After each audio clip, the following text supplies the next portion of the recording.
Hey, hi everyone. Welcome again here. My name is Saurabh Patel and I'm working as an information system officer in IOCL. So जैसा कि आप जानते हैं कि gate exam होने में 18 to 20 डेज बचा हुआ है, तो इसमें बहुत सारे स्टूडेंट्स का मेरे पास यूट्यूब के थ्रू कमेंट्स आ रहे थे कि they are just feeling fear before the exam because they are securing less marks in mock test और फुल एंड टेस्ट सीरीज। और मैंने टॉपमेंट पे भी सेशन लिया था, तो one student is just asking about himself कि that he is not feeling so much confident before the GATE exam. So today topic is all about confidence versus fear. इस टॉपिक से आपको बहुत हेल्प होने वाला है, क्योंकि इस टाइम में जिसमें कि 15 से 20 दिन बचे होते हैं, उसमें आपको फियर को हटा के कॉन्फिडेंट होना बहुत ज्यादा जरूरी है, क्योंकि आप उस फियर को लेके एग्जाम में नहीं पहुंच सकते हैं। So let's go and discuss about confidence and fear. तो फियर होता क्या है, हम पहले इससे स्टार्ट करेंगे। तो fear is nothing but a lack of confidence. ठीक है, अब आप सोचेंगे कि हम फियर को कैसे दूर करें। इसके बजाय आप इस पे ध्यान दें कि आप अपने कॉन्फिडेंस को बूस्ट कैसे करते हैं। आप अपने कॉन्फिडेंस को जैसे ही बूस्ट करेंगे, फियर अपने आप घट जाएगी। ठीक उसी तरह मुझे एक स्टेटमेंट याद आ रहा है कि जैसे मैं 6 और 7 के क्लास में एक बुक पढ़ा था, उसमें लिखा हुआ था कि लेट अस सपोज कि आपके रूम में सारी अशुद्ध हवाएं भरी हुई हैं, और अब आप इस पे ध्यान देना चाहते हैं कि इस अशुद्ध हवा को आप बाहर कैसे निकालें। तो इसके बजाय आप इस पे ध्यान दीजिए कि आप जो आपके रूम में गेट और विंडोज वगैरह हैं, आप जस्ट उसको ओपन कीजिए ताकि जितनी भी शुद्ध हवाएं हैं वो रूम के अंदर आए, तो अशुद्ध हवाएं अपने आप उससे बाहर चली जाएंगी।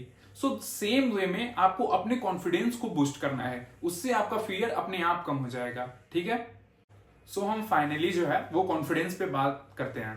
ठीक है, तो बहुत सारे स्टूडेंट ऐसे होते हैं जो कि अपने रिजल्ट के बारे में सोचते रहते हैं। ठीक है, सो यहाँ पे आपका जो सबसे बड़ा चैलेंज है वो टाइम है, क्योंकि अगर आप रिजल्ट के बारे में सोचते रहेंगे तो आप अपना टाइम जो है वो गवाते रहेंगे और आप पीछे होते रहेंगे बाकी स्टूडेंट से। ठीक है, so you have to be practical here. So अब बात हम उनकी करते हैं जो कि ओवर कॉन्फिडेंस में सिली मिस्टेक्स करते हैं।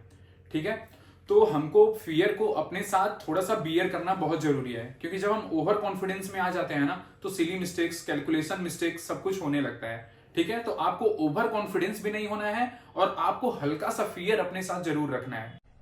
अरे कहना क्या चाहते हो? तो बेसिकली मैं कहना क्या चाहता हूं, कहना ये चाहता हूं कि जैसे कि आप अगर फियर को अपने साथ नहीं लेके चलेंगे, तो जैसे कि गेट के एग्जाम देते समय जब आप लॉन्ग कैलकुलेशन करते हैं, तो उस कैलकुलेशन के दौरान आपको एक बार क्रॉस वेरीफाई करना जरूरी होता है। तो इसके लिए आप हल्का सा आपके पास फियर बियर करना जरूरी है, ताकि आप उस क्वेश्चन को जाके क्रॉस वेरीफाई करें, फिर उसके बाद आप कैलकुलेशन एरर को अवॉइड करने में वो हेल्प करेगा आपका। ठीक है, तो आपको ओवर कॉन्फिडेंट होकर सिली मिस्टेक्स वगैरह एग्जाम में नहीं करना है। इतने कम समय में अगर कोई स्टूडेंट फील कर रहा है लो, तो वो जस्ट ये स्टेटमेंट देता है कि आई कांट।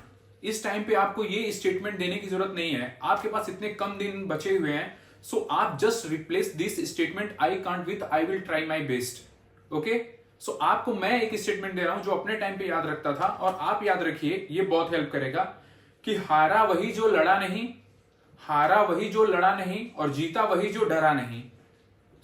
ये आप अपने मन में रखिए और इसके साथ आगे बढ़िए कि आप जब तक लड़ेंगे नहीं तब तक जीतेंगे नहीं। आप नहीं लड़ेंगे तब हारेंगे, लेकिन डरेंगे नहीं तभी जीतेंगे। ठीक है, with the right strategy and right plan आप आगे बढ़िए, और with the consistency and patience आप मॉक टेस्ट अटेंड कीजिए, अपना रिवीजन प्रॉपर करिए इस टाइम पे। ठीक है, और मॉक टेस्ट को कैसे एनालिसिस करना है इसका मैं वीडियो ऑलरेडी बना चुका हूं। ठीक है, और how to handle the exam pressure, all the things मैंने डिस्कस किया है आपको रैंक अंडर 1000 वाले वीडियो में, तो वो सब उसको आप रिफर कर सकते हैं। Thank you so much for watching this video, and आपका कोई अगर डाउट है या किसी प्रकार का वीडियो चाहिए या आपको फियर लग रहा है, तो आप जस्ट कमेंट सेक्शन में पूछ सकते हैं, and we will meet soon in the next video. Till then bye bye and all the best for GATE exam.